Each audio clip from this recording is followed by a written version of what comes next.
Please listen carefully.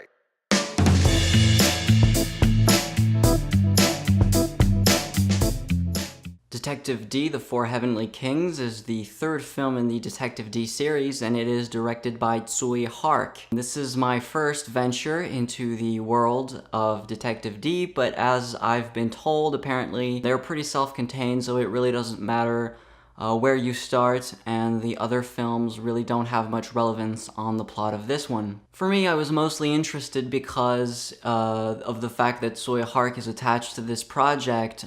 He's not a filmmaker that I can claim to know a lot about. I haven't seen the majority of his filmography, but then again, the man has like 50 movies to his name. But every time I do see a film that he directs, I always tell myself that I should seek out more Tsui Hark films. Detective D is essentially a 7th century Chinese Sherlock Holmes, who even has his own Watson-esque sidekick. Now, the plot of this film has a lot of side threads and side plots that don't necessarily come to fruition or didn't necessarily make much sense to me.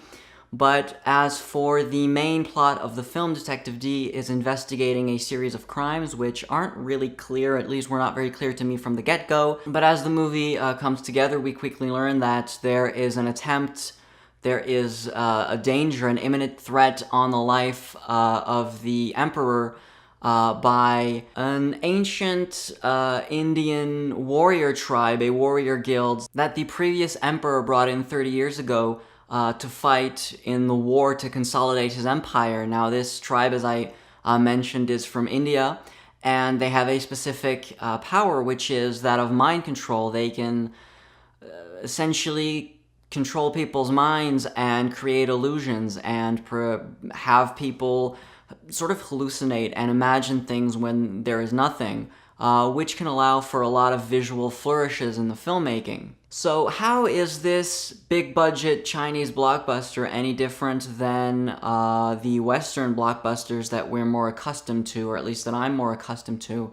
Well, it's actually not that dissimilar, and it ends up being an overly long, bloated CGI mess. For me, I think it's just the fact that the pageantry surrounding the film is more interesting to me. The costumes are gorgeous, the film is colorful and lively and fun, and it harkens back to a genre of cinema that I have more sympathy for, whereas I don't really have all that much interest for superheroes and for comic books in general. Hark has a way of shooting movement that is quite incredible. There's an amazing flow and grace to everybody's movements in this film that's almost akin to watching a dance recital. The sets are, for the most part, practical. The fact that they shoot almost exclusively within those practical sets does give the film a smaller scale, but it also makes it more intimate.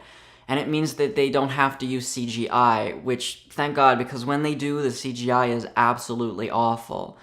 And that's really a pity, because I think that's going to prevent a lot of Westerners, definitely, from getting into this type of cinema. The ideas behind the visuals are really cool, but then the execution is honestly subpar, and if it were in a Western film, would be absolutely unacceptable. The way that D is introduced as a character is absolutely brilliant. He is in the Imperial City, I imagine that's what it's supposed to be, and he is investigating a crime, so he's looking for clues, and when he finds a clue, the camera sort of shifts perspective, and you see the world from his eyes. Now, that's been done before, probably in the Sherlock Holmes movies, if I remember correctly, but what's kind of beautiful is that because he's working backwards, he's working from the clue and then trying to interpret what went on, then everything you see in the frame is shot in reverse. So you have D in the middle of the frame, let's say, and you have all these people doing backflips or running backwards, and it's just a beautiful, elegant moment of pure cinema that communicates everything you need to know visually without having to explain much.